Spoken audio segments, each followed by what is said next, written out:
Mga lods, last week wala pa itong bunga itong ating saging. So ngayon, pagbalik natin, no, naka isang linggo nang nakalipas, pagbalik natin yan, meron na, no, lumabas ng kanyang puso. So yan, tanggalan natin ang puso mga ka-farmers.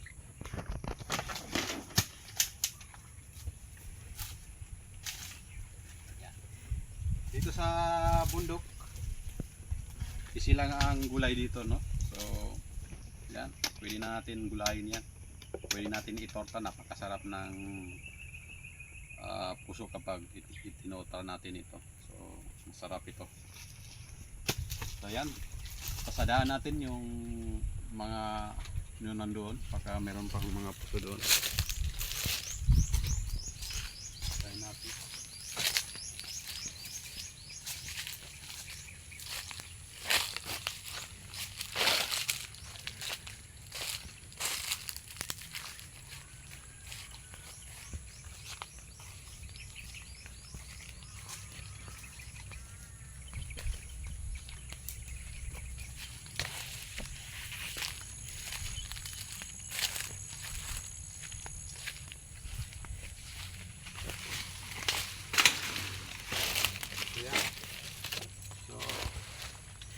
Magre-rebound lang tayo para matanggal itong puso, kay yung pangsungkit natin ng puso naputol. So nagbili tayo ng panibago na iwan natin doon sa bahay. So ito, maabot naman ang itong kuha natin, bulo natin. Ayan, kaya.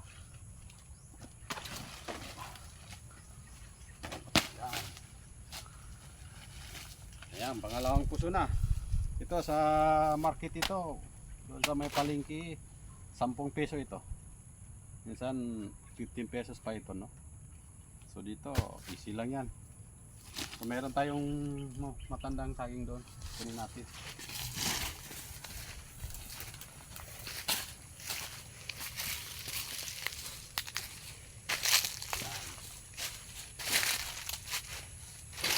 Medyo maliit yung kanyang bunga, hindi siya mataba. So kunin na natin.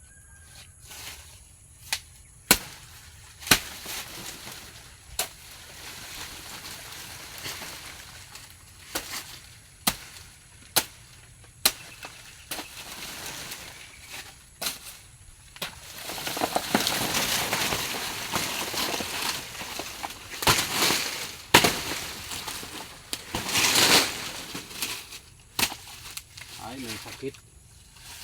Oh, well, okay. Hindi naman mga farmers.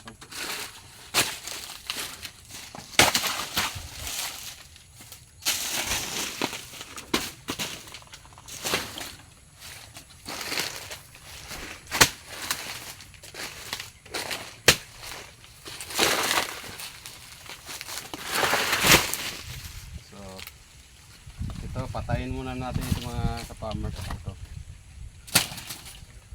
Ang ipalaki natin itong susunod.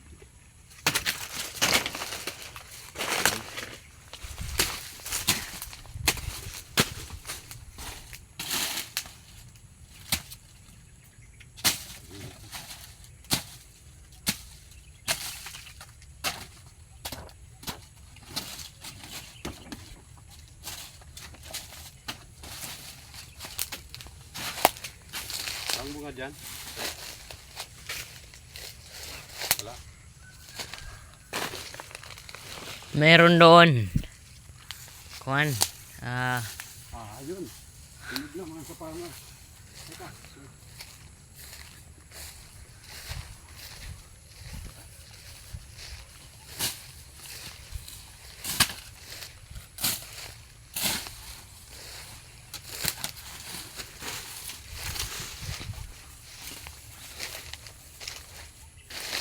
Look at this mga farmers, mga kaibigan, no? Sa sobrang busy na natin, hindi na natin nadalaw ito. Yan, may hinog na. Dito sa area na ito, kahit makita pa ng tao na hinog yung saging mo. Hindi nila talaga kukunin yan. Ang kumakain lang dito mga ka-farmers, ibon. So, symbolization mga ka-farmers na talagang dito sa area na ito, walang magnanakaw, no? Kahit naiwan mo yung mga gamit mo dito. So dito, no, ito ang mga katabi natin. Kasi meron din silang tanim, no? Kaya yan, tinitingnan na nila na hihinog yan. Tanging mga ibon lang ang kumakain dyan. Ito, tingnan natin. Yan. Medyo hilaw pa. So medyo mapait pa ito. So dalawang week na yung pag tabas natin dito. Yan. Tanggalan natin yan. Yan. Ito, kunin na natin. Kaya ito mga ka-farmers pag binenta natin, pero pinakain lang natin ito para meron tayong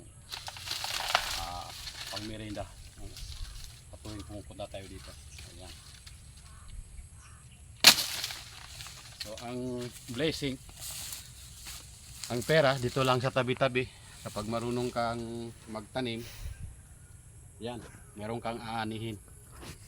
So matagal na oras natin ito, ginugol yung oras natin dito, no? So since nung pandemic, mag-start yung pandemic, nagtanim na tayo, nag-operate na tayo dito sa ating farming.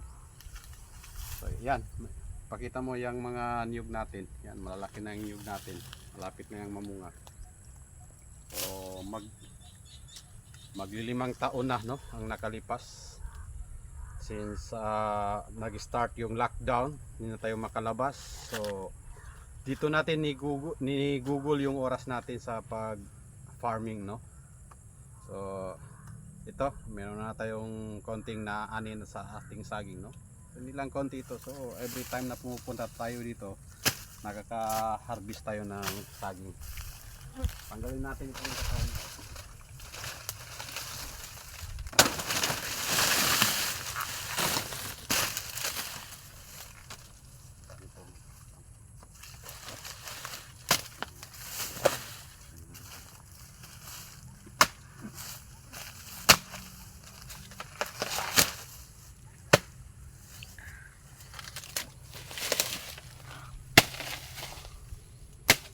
Itong katawan ng saging mga farmers, dito natin nilalagay sa puwit ng niyog para silbing abono, fertilizer ng niyog.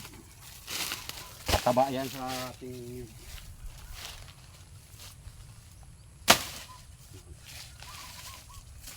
Ito natin nilagay.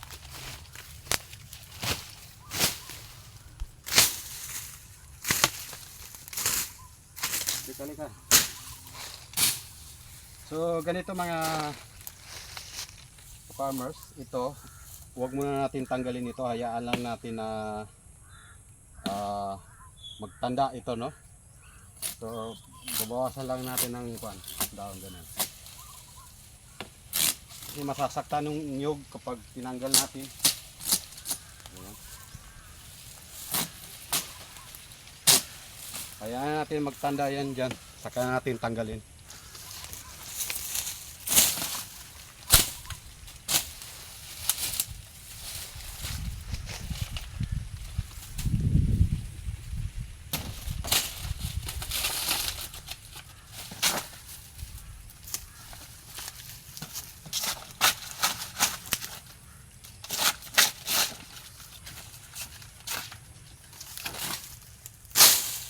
So yan, basta dito sa lupa maging masipag ka lang, no?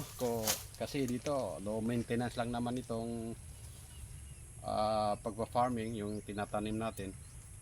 At least meron tayong naaani balang araw, no? So itong mga niyog natin, mga 5 years from now o 5 years, pwede na tayo maka-ani dito, pwede na tayo maka-harvest dito. Lika.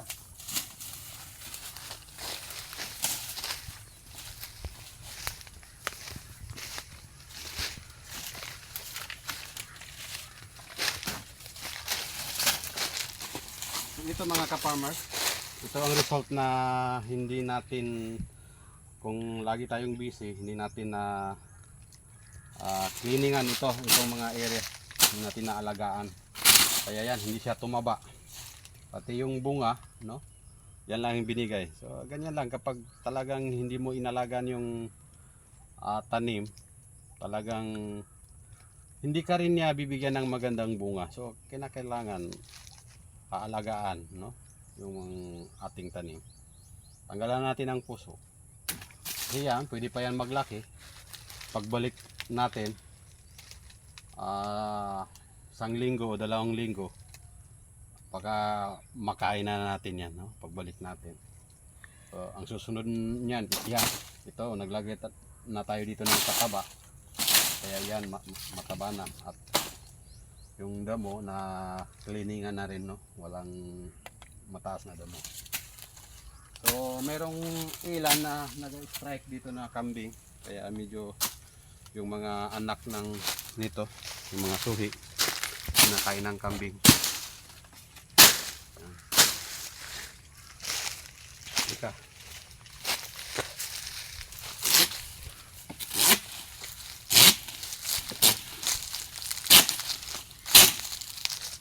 Yan na.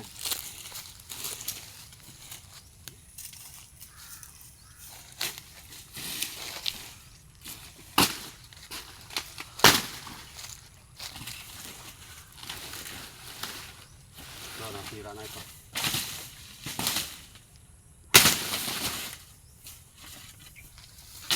So ito yung siguro may sakit ito. Kaya natumba, no? So hindi siya naglaki. Yan. Saktan siya, no?